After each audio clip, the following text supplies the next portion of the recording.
We are at Empowered PC, and we're going to be checking out one of their large language model ready servers. This ginormous thing is actually the ASUS ESC8000A-E13P, which is actually a 4U server. So it's pretty thick, pretty big, and can be configured for any AI needs that you may have. But we're actually going to take a closer look at the one that we have here. So let's open it up and look inside. To open up the server, you first need to unscrew the two thumb screws on the back, press down on the blue button to release the latch, and pull back on the latch to fully remove the panel. So this particular HPC, high performance computer, is set up with two 9255 24-core 48-thread CPUs. That's a total of 48 cores and 96 threads, capable of hitting up to 4.3 gigahertz. This server also comes with a massive 384 gigabytes of DDR5 ECC RAM. But with 24 DIMM slots, you can configure yours with 3 terabytes of RAM. As for the graphics cards, ours comes with 4 RTX Pro 6000s, with 4 slots unpopulated. On the front, we get a front riser slot. Below that, we have 2 housed M.2 NVMe slots. To the right of that, we get 8 2.5 hot swappable HDD U2 bays ready for U2 SSDs or U2 to NVMe adapters. For the front I/O, it has a few but important options. Mini DP to connect your monitor,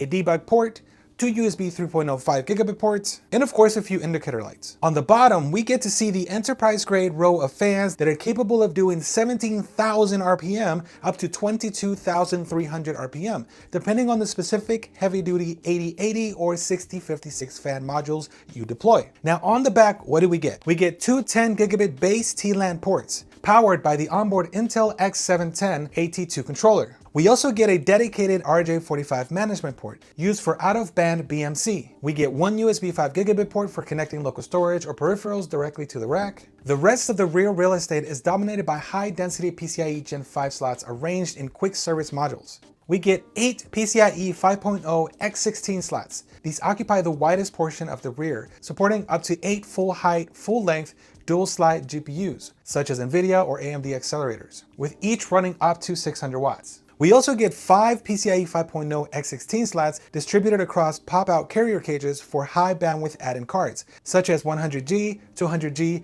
and 400G network interface cards. Powering this massive server, we get 4 3200 watt power supplies, arranged in a 3x1 redundant configuration. These heavy-duty 80+ titanium hot swap power modules run along the bottom row to deliver stable power to the entire 4U cluster. So this server actually has a toolless design. Whenever you need to troubleshoot something or you need to maintain something, you can easily take out parts without having to do too much or having to have a screwdriver laying around. So this makes it super easy for your maintenance technician to just come in, swap out the bad part, and put in a new one. For example, if one of your fans goes bad, you just need to take off this bracket that actually locks down your fans and easily just squeeze on this clip and your fan comes right out. And this toolless design doesn't just apply to the top fans. It goes all over the entire server. So for example, if you need to take out a power supply because it went bad, you can easily just remove the old one and insert the new one. Same thing with the front fans, just squeeze the clip and they come out very easily.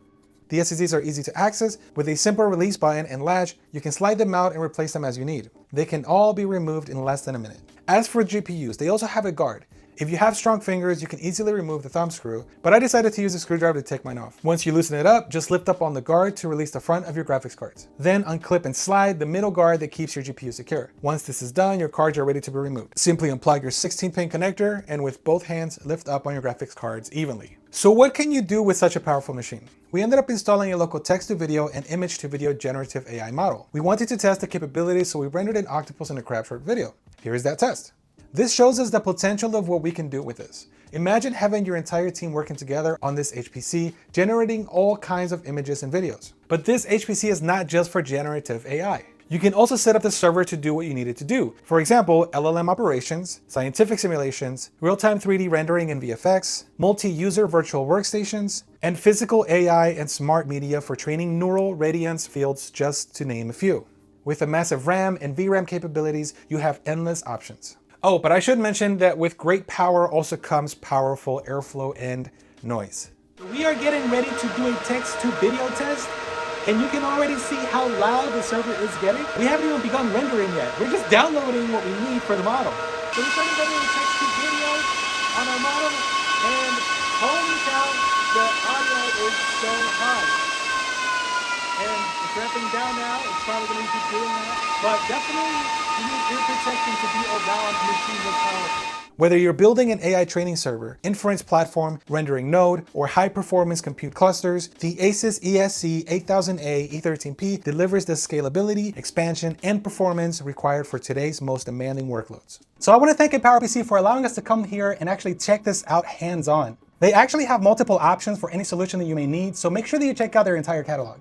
I'm going to leave links in the description below so you can easily find a lot of these products so you can build out your own. If you have any questions, make sure that you leave a comment down below. I'll answer them as much as I can. Make sure that you take care of yourself and others. I will see you in the next video.